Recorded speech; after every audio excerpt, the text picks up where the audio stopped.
Enemies will typically scream out in agony when they're being attacked, or I suppose they could rattle their jaws or whatever. So I added an alert system where characters can inform other nearby characters of targets they should gang up on, as well as some other combat related tweaks and mechanics. Howdy, and welcome to Game Endeavor, where I post weekly devlogs for my game Zoe and a cursed streamer. I'm developing an open world RPG where you'll explore an immersive environment, meet lovable characters, and live amongst them in your own home. Throughout your adventure, you'll fight various enemies and obtain loot. So this week, my goal was to expand the features of combat, loot, and exploration. Before now, enemies haven't really paid a lot of attention to their environment. You may have already noticed in previous devlogs where I'll get the attention of one enemy, but not the nearby ones as well because they're simply checking for the distance from the player. When in reality, an enemy that spots the player would probably try to alert other nearby enemies as well so that they can go check it out together. The thing with this is implementing it so that it only triggers once per enemy per battle.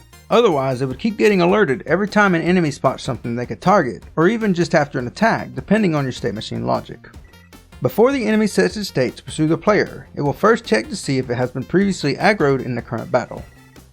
If it hasn't, then it will instead enter an alert state first, which can then transition to the desired combat state afterwards. The alert state serves multiple purposes. It plays an animation which informs the player that an enemy has noticed them, rather than just having the enemy immediately start heading towards his player. Similar to telegraphing an attack, though this is not as critical to the player's feedback, but it's still a nice feature to have. The other purpose is for the enemy to then alert other nearby enemies as well, so whenever an enemy is alerted, it will call every enemy in the game through a group call and inform it of its target, where it's standing, and how far it can alert nearby enemies. I wanted to include this customization range because we designed a brute enemy in the previous stream, and something that kept getting suggested was the brute getting the attention of smaller enemies. My thought, however, was the opposite. He's probably confident enough just to charge into battle without informing anyone else, but the smaller enemies would definitely try to get his attention more when they spot the player. So it would be nice to have some customization options for things like this. A quick thing to note is the recursive nature of this alert system. Since enemies alert other enemies whenever they are alerted, this will naturally cause a chain reaction until no more enemies can be alerted. Alternatively, I could limit this mechanic to only enemies that directly spot the player. It's something that I'm currently considering and will need to have tested to see what other people think. Since this alert system is naturally recursive, it's very important to terminate the alert system, otherwise it would infinitely loop. Say Skelly A spots the player and alerts Skelly B about it, so Skelly B gets all excited and also alerts Skelly A. If Skelly A has forgotten that he's already been alerted, then they're going to get excited about it again and tell Skelly B, and you can see where this is going. So if you're implementing an alert system in your game, remember to set and check the isAggro variable to make sure the enemies don't get stuck in a loop of alerting each other. With the basics of the alert system in place, the next thing I wanted to fix was the enemies all being alerted instantly. This is especially noticeable with more enemies around. This isn't absolutely necessary, but it's an easy touch of polish that goes a long way, and could prevent confusion about which enemy initially spotted the player. Nothing vital, but my rule of thumb for game development is the less confusing your game is, the more enjoyable it'll be for your player, even minor details like this. So rather than alerting the enemy instantly, whenever an enemy alerts another enemy, a timer gets used to set the alert state. This doesn't apply to the first enemy that spotted the player though, this gets set instantly. And I added a touch of randomness to the reaction timer, otherwise the alert system gets triggered in a wave pattern. While this is amusing, it doesn't quite look as nice as having them get alerted at randomly offset times. A critical feature that I've been needing for a while is a way to determine when a battle encounter has ended. This could have many uses such as auto-collecting loot afterwards, or leveling up the character because it's rude to celebrate in front of the loved ones of the recently deceased. Now if you're thinking, wait a minute, what about the video where you implemented experience and level ups? You were leveling up after the battle. Not really. That was me pressing a key to trigger an animation for the sake of recording footage. While this is one solution to the problem, I can't be expected to do that for everyone that plays the game, so I needed a way to automate this. First you have to determine what it means to be in a battle, and how you know when you are no longer in one. Since my game has real-time combat in an open world, this isn't as simple as transitioning to a battle scene and defeating every enemy that spawns. At any moment, you can encounter an enemy and theoretically be in battle, but there's nothing in my game that actually triggers and officially starts a battle. So for now, I've decided that you are in a battle whenever an enemy is targeting you. This includes enemies that are fleeing from you, at least until they're far enough away that they stop targeting you as the entity that they're running from. This seems like a good enough definition for now, but could change in the future as I discover potential flaws with it. Every battle character in the game has a method to set their target. This is because there's a bit of a dance you need to do in Godot for storing references to nodes. If an object is deleted and you're still referencing it, then you may experience some unexpected behavior, like the variable referencing an entirely different node that was recently added to the scene tree. One of the ways that I usually get around this is to store weak references of the nodes.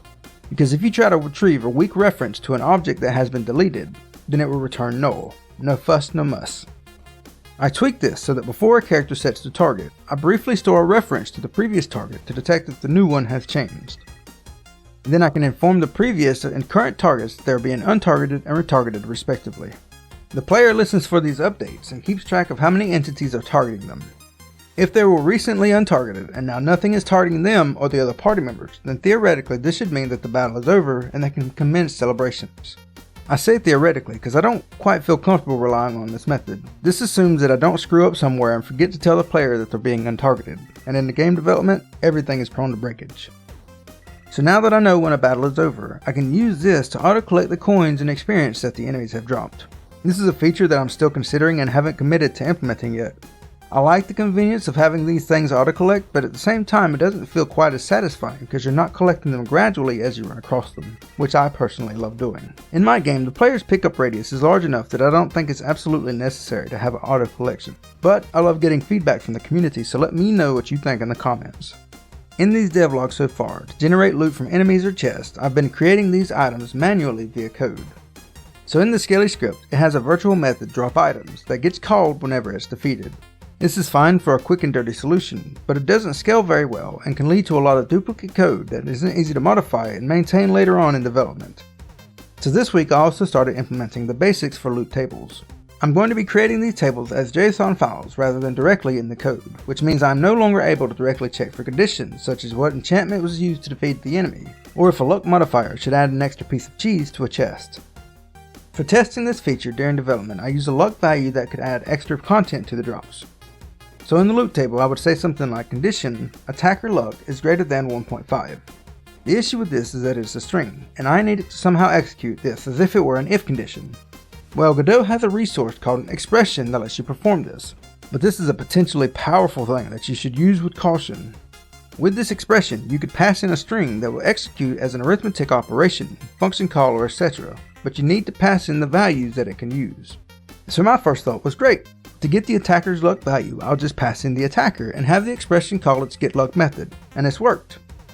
But then I realized that if I can call this method, then there are a whole lot of other ones that I can call, such as the getTree method, which would give me access to nearly everything in the entire game.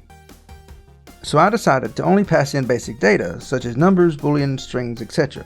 This way, someone with malicious intent hopefully can't access the scene tree and to troll around with it.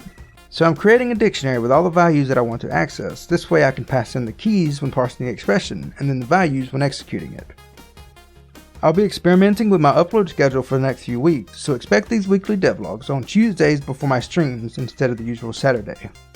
If you're new, then join the sub club and ding-a-ling that bell to get notified for future videos. There's a playlist in the corner that will catch you up on everything I've done so far, and I will see you there.